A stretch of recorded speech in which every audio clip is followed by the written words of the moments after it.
action let's go 저 건물을 찾으러 Assalamualaikum warahmatullahi wabarakatuh.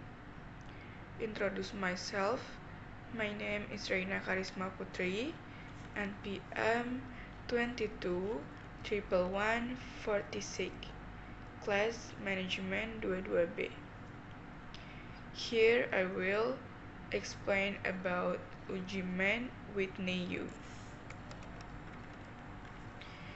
Men with NIU test adalah uji non-parametris yang digunakan untuk mengetahui perbedaan median dua kelompok bebas apabila skala data variabel terikatnya adalah ordinal atau interval atau rasio, tetapi tidak berdistribusi normal.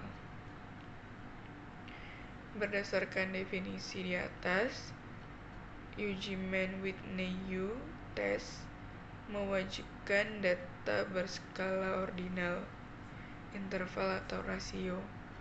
Apabila data interval atau rasio, maka distribusinya tidak normal. Sumber data adalah dua kelompok yang berbeda, misal kelas A dan kelas B, di mana individu atau objek yang diteliti adalah objek yang berbeda satu sama lain.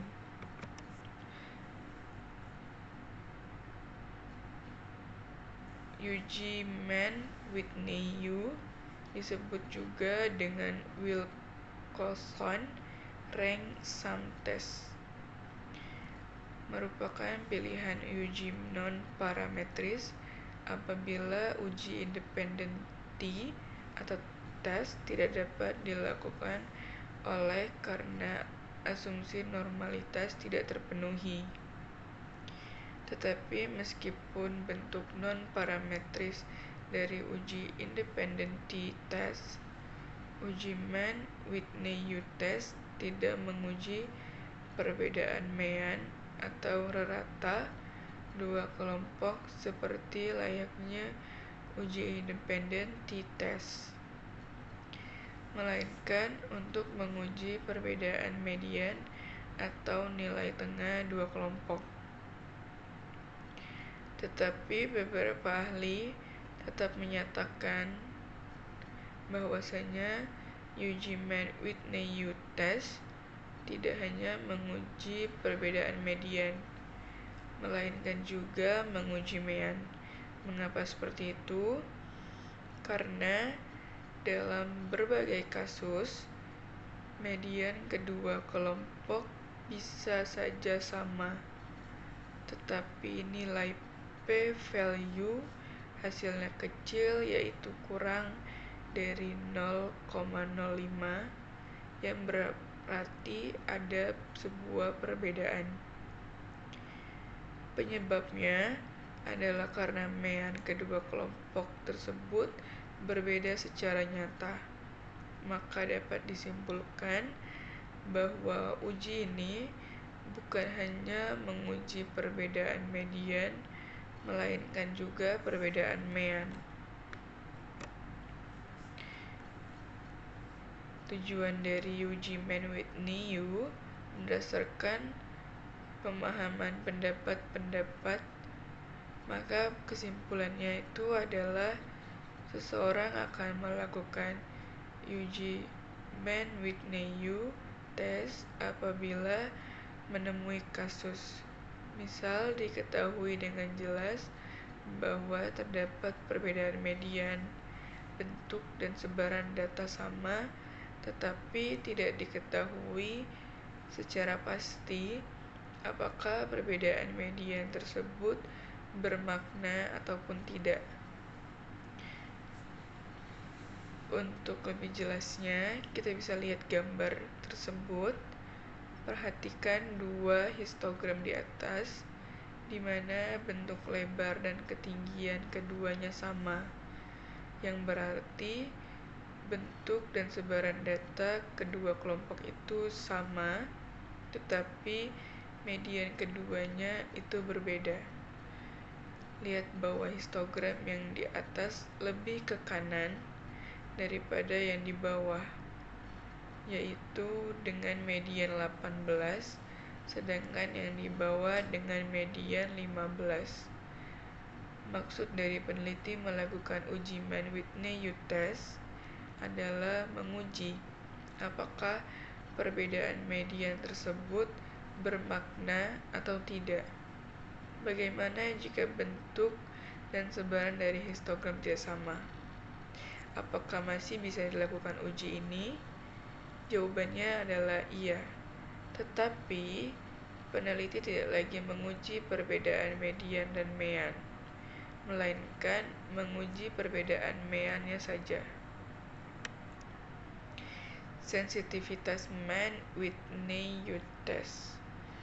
Maka dapat diartikan bahwa uji Mann-Whitney test atau MWU sangat sensitif terhadap perubahan median.